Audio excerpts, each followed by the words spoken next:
today labeled and familiar. It's amazing how we put labels on and we allow labels to continue that we do. And kind of like last week when we talked about the Sons of Thunder, maybe we'll look at doubting Thomas a different way. Years ago, there were two friends who went on a drive out in the country, and Walt was sharing a dream with his friend, Art. And as they drove off the main road, they went down into this grove of trees into a large expanse of land. Walter said that he had a dream for what he could do with this land, and that he planned to develop a family attraction there. Got where it's headed here? But that venture would use all of his money.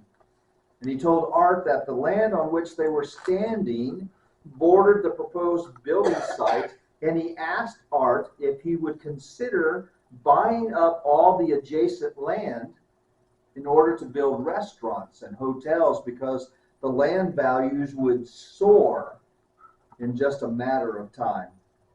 Art's only response was one of doubt and disbelief. He told Walter he was crazy. Why would anybody drive for miles from the city to the middle of nowhere? There was no way he was going to spend money on a crazy dream like that. And that was how Art Linkletter, remember Art? Darndest things, kids say, and all such. Art Linkletter turned down Walt Disney when he was offered the opportunity to buy all the land surrounded what we know now as Disneyland. Doubt cost Art Linkletter literally a fortune. Didn't believe in the dream. And the Bible warns us that we have to be careful, because doubt can cost us a great deal as well if we're not careful. James 1 verses 5 through 8 says, "If any of you lacks wisdom, let him ask God, who gives generously to all without reproach, and it will be given him. But let him ask in faith, with no doubting. For the one who doubts is like a wave of the sea that is driven and tossed by the wind. For that person must not suppose that he will receive anything from the Lord. He is a double-minded man, unstable in all his ways." You see, doubt can be a dangerous thing. And that brings us to the disciple we're talking about today. The disciple that everyone knows as, I said Thomas, and you said Doubting Thomas. And I'm sure that, or I'm not really sure when they started calling him Doubting Thomas, but this was not given to Thomas by Jesus, like we talked about the Sons of Thunder last week. But one source noted that it was as early as the 6th century that artwork began to portray what had become known as the incredulity or doubting of Thomas. Now of late, though, there's been those who thought that this labeling of doubt has kind of been unfair to Thomas. And I kind of, in the same vein of thought, and hopefully you might come to that as well. One person said, in the end, the nickname Doubting Thomas is a rather unfortunate one.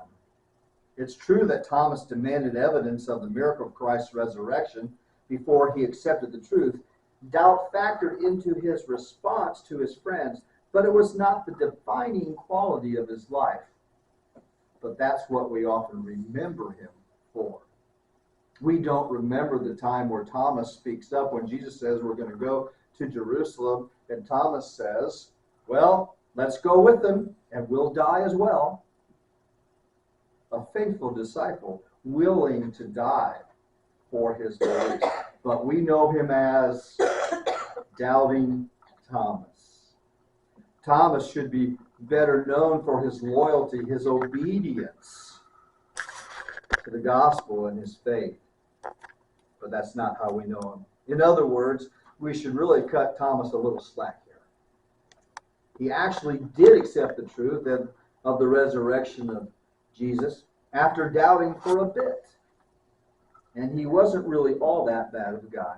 Now, others would have rightly pointed out that Thomas was not the only one who doubted Jesus' resurrection.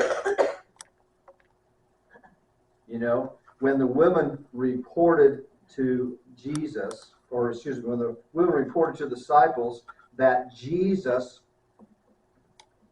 had risen from the dead, it says here, Luke 24, it says Mary Magdalene and Joanna and Mary, the mother of James, and the other women with them who told these things to the apostles. But look what it says. But the story what? Sounded like nonsense to them, and they did not believe them. And later we're told Jesus himself stood among the disciples, and he said to them, "Peace to you."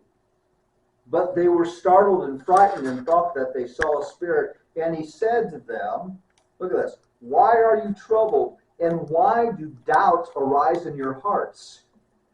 See my hands and feet, that it is myself. Touch me and see.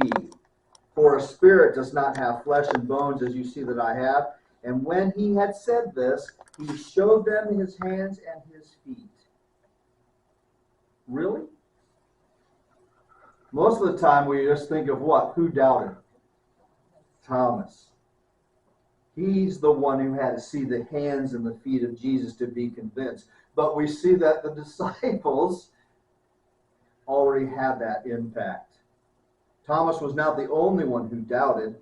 They all did. They all did.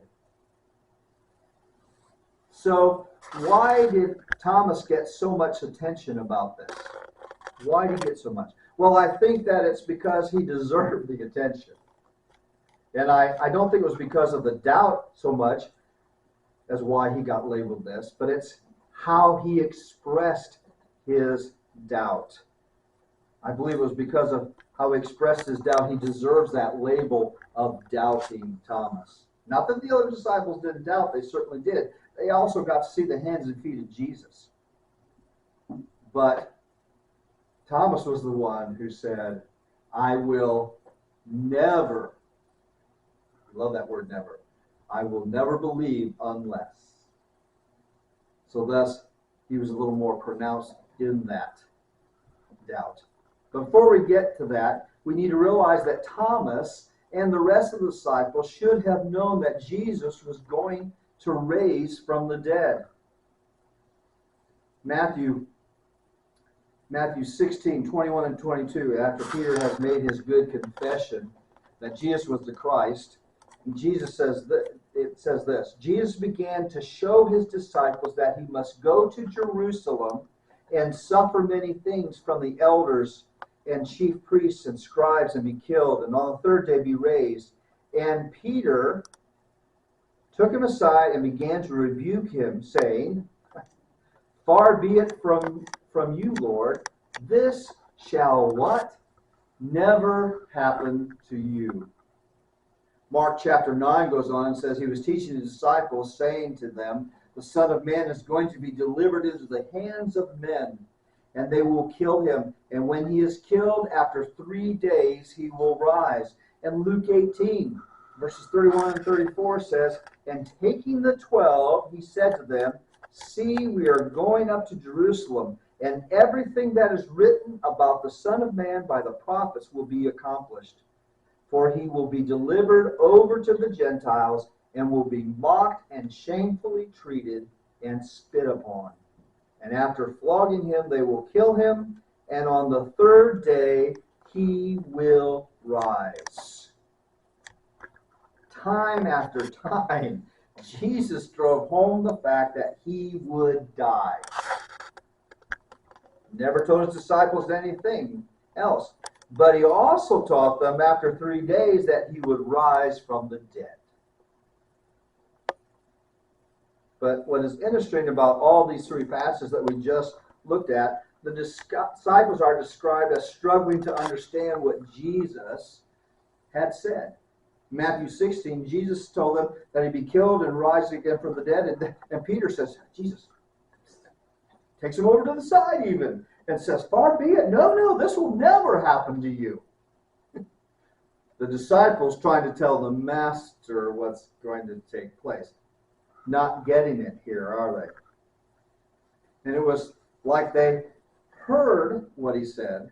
You know, Peter caught the part where Jesus would die, but not the part where he said that he'd rise from the dead. And in Mark 9 and Luke 18, Jesus tells the disciples he would be killed and rise from the dead. And then we're told, but they did not understand the saying and were afraid to ask him. You know, remember being in school and you'd have a question about what the teacher had to say, but you just didn't want to raise your hand and ask the dumb question? Well, the disciples went through that too. They didn't want to ask him. They were afraid to ask him. You know, it was like they heard what he said, but they just couldn't connect the dots. They heard that he was going to die, but not that he'd rise from the dead. I mean, that's what Thomas heard. When Jesus told his disciples that he was going to Lazarus' home after Lazarus had been dead and buried, Thomas sensed the danger of going so close to Jerusalem where the leaders wanted to kill Jesus. And so Thomas says this, John 11:16, he says, let's also go that we may die with him. That's doubting Thomas there. He understood that Jesus would die, but not that he'd rise from the dead. But none of the disciples believed Jesus would rise from the dead either. It wasn't just Thomas that doubted Jesus that he would rise again. They all doubted that. And so why did Thomas receive the label doubter? Well, in my fact, as I said earlier, it wasn't because of the doubt. It was because of what he said. John chapter 20, verse 25, Thomas says, unless I see his hands, the marks of the nails, and place my finger in the mark of the nails, and place my hand into his side, I will never believe. That one statement gets him labeled through the centuries as doubting Thomas. None of the other disciples said anything like that. They all doubted, but none of them was so brazen as to say, I will never believe, but Thomas did. He said, I will never believe until this takes place. Now, why Thomas wasn't with them the first time around, we don't know, but he wasn't. He didn't get what all the other disciples had gotten. And so Thomas says, hey, his doubt was more in believing what they had to say. He says, I'm not going to believe it unless. And while reading, I came across the story of Peter walking on the water. And it has a tremendous act of faith on his part, doesn't it?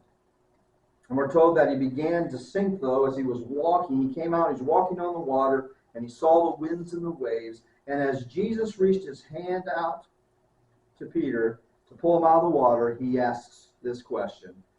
There he says, oh, you of little faith, why did you doubt? Why did you doubt? Now let me make a point here. It's not in any of your notes or anything here. But let's make the point here that doubting is not a sin.